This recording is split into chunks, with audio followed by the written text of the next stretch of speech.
Now, that leads me to this other question, because I think it's great that you can design your rules and so to speak, the procedure. But and then on the other hand, suddenly I have this fear, and my fear is that let's say that I was a self-represented litigant, and I want to try arbitration, but because I'm not well versed in the rules of procedure, sorry, the family law rules or the rules of civil procedure, I feel worried that I might be taken advantage of if I said yes to arbitration and the other side was represented by a lawyer, and if the lawyer then decides to design the arbitration, how, would I be at a disadvantage that way?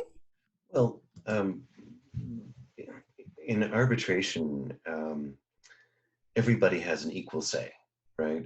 Okay. And Yes. so, it is not the case that a lawyer would say, I want the process to be this, this, and this, and that you'd have Right. no say in that, Right. right? My job as the neutral person kind of in the Right. middle is to ensure that you understand what the options are, what options are available to you, and you understand the implications of what the other side is proposing, right? And so if it's two lawyers representing their clients, Yeah. they don't require any education. And what I spend my time doing is browbeating them to make the process as small as possible, right? Right. Because most lawyers, they're used to litigating, and so they come into the process on the assumption that it's going to be just as big and cumbersome and overblown as going to court can be, right? And so I work with them to say, well, have you thought about this? Do we really need to have all of those witnesses? I know you want 5 days, but can we get it done in 2? And I work with them to try and make it as compact as possible. Primarily because the goal here is to save the client's money and time and not put them through a process that is just as complicated and expensive and time consuming as court. And when one or both of the parties are representing themselves, they don't have lawyers. Well, that's okay. And I work with them to talk about the options and explain the pros and cons. And most people who are self-represented are eager to have a process that is as tidy as possible, right?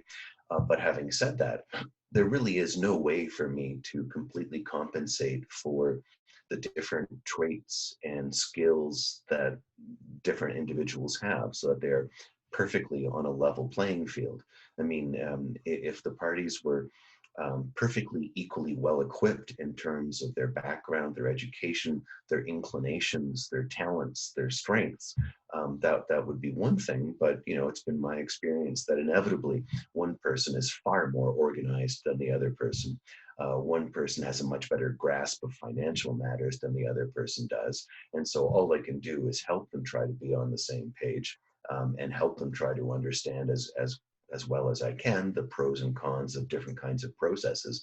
But ultimately, it's often the case that I wind up saying, you need to go get independent advice from a lawyer about the implications of the process that we are designing, right? And that is sometimes necessary when it's obvious that somebody isn't fully comprehending the pros and cons of a particular course of action. And I don't want to force them into a corner. They need to fully understand what they're doing before they make an agreement to the kind of process that we're going to use.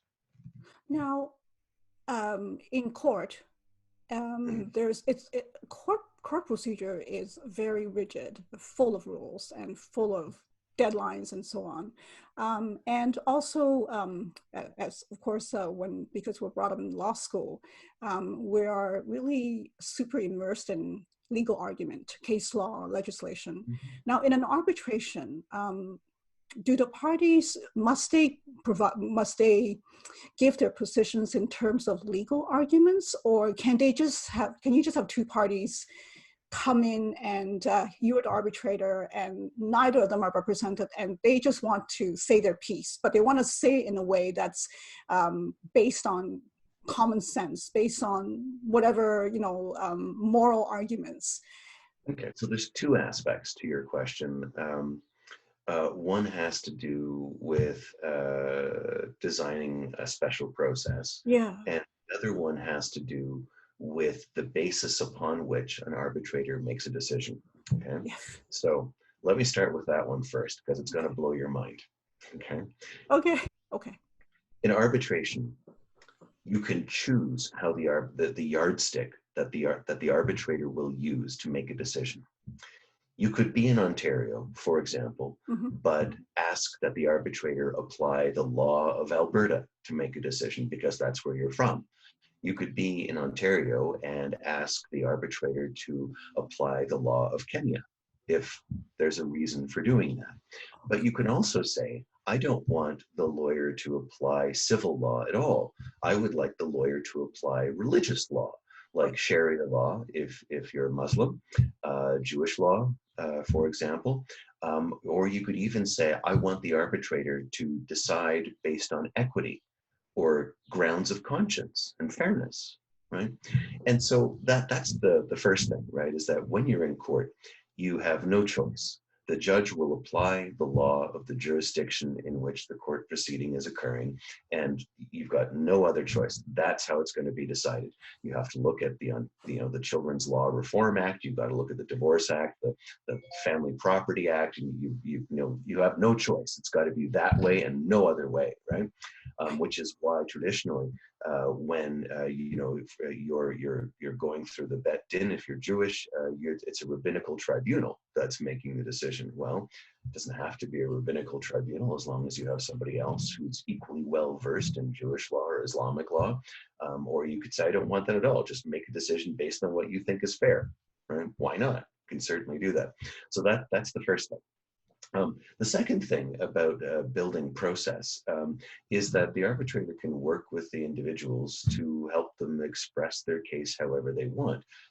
If I'm dealing with two self-represented litigants who don't have prior experience in court, what I'll often say is I will propose to them that we deal with it in an inquisitorial manner, which is a way that proceedings are conducted in some civil code jurisdictions like France, where the decision maker also has the role of an investigator. And so, and the funny thing is that quite often happens in provincial court, especially, that two people show up on their day in court, and the judge looks at them and says, "All right, why are you here?" And neither of them are sure why they're there, right? So in a case like that, it often makes more sense for the provincial court judge to take on that role of the inquisitor, right? And Right. say, okay, well, what are the issues? What brings you here? And so one of the processes that I'm completely comfortable offering to people that don't have lawyers is a process where I work with them to define what the legal issues are, right? And then I work with them to help them present their evidence. So rather than them giving evidence in a traditional way where, you swear or affirm to tell the truth and you start telling your story, I might just start in asking questions, right? So, all right, how old are you? Where were you born? Did you begin to live together before you got married? When did you do that? When did you get married? How many kids do you have? How old are they? What grade are they in? Do they have any special needs? When did you separate? Why did you separate? And I can ask all those questions. Then each person will have the opportunity, when I'm done, to ask further questions to follow up on some of the things that I've said. So that way, no matter how legally skilled or unskilled you are, right, the arbitrator can work with you to identify what the legal issues are, what the range of possibilities are, and then work with you to help you present your evidence by being responsible for asking the questions that are necessary. And so, and one of the reasons in particular why this is helpful, and Heather, I know you're going to empathize with this, right? But one of the big problems we have in our common law system is that, if you have graduated grade 6, you probably feel confident that you could pick up a copy of the Children's Law Reform Act, read it, understand it, and apply it. But nowhere in that piece of legislation or in the Divorce Act or in any other provincial or federal law does it say, by the way, there's this whole body of uncodified case law that you have to be able to read and understand and navigate in order to understand what the legislation says, right? Yes. And so the Divorce Act, for example, says, well, you can come back to court to ask for a change to a custody order if there's been a change in circumstances. Great. except that you have to read the case law like Gordon and Gertz, right? In order to understand what is a change in circumstances. How do I prove that? Because the law doesn't say a material change in circumstances. The material part has been developed by the case law, right?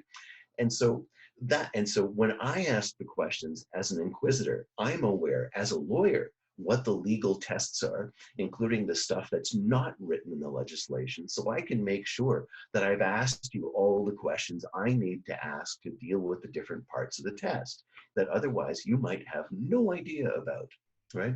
I mean, for example, I did an arbitration with a couple of three lawyers, as a matter of fact, and they asked me in their written arguments to make a decision about how much the car was worth. Great, except that nobody had presented any evidence on what the car was worth. So I couldn't make that decision, right? Right. But in an inquisition style process, I would say, so what do you think the car is worth? Why do you think the car is worth that much?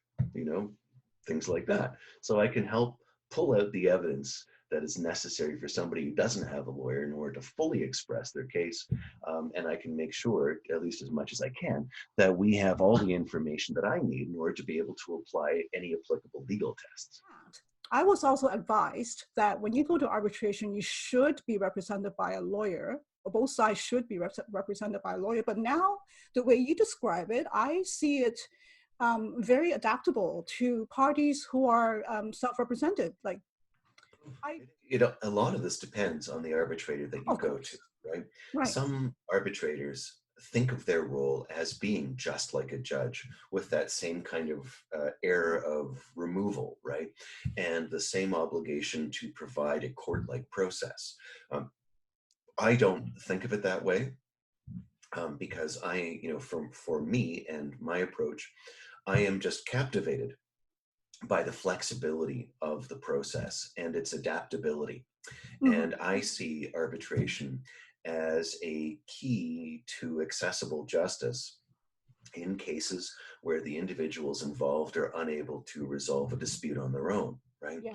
And it's a process that can be tailored to work really well with people that are not represented by lawyers. And even when people are represented by lawyers, I still work with the lawyers to design a process that is as brief as I can possibly make it, right? Yeah. And so I would certainly agree with the people that say that you should have a lawyer. If you can afford to have a lawyer, you should have a lawyer. Having a lawyer doesn't guarantee that you're going to win your case, but it improves your chances of success, and it gives you somebody who is intimately familiar with the statute law, the case law, and the rules of procedure. So that's always helpful to have. And it's also a way that you can defer a lot of the stress and anxiety you feel by putting that on the lawyer, because they're the ones that's supposed to know how the system works. Yeah. So there's that. But the approach that an arbitrator takes depends on them, their inclinations, their predispositions. So for me, like I said, I'm captivated by the flexibility, right? And I just see this as offering so many opportunities for people to resolve serious legal disputes in a manner that is efficient and effective and cheap, as much as I can. But having said that, there are lots of other arbitrators who have a much more formal approach and aren't as willing to deviate from their role as a kind of private judge.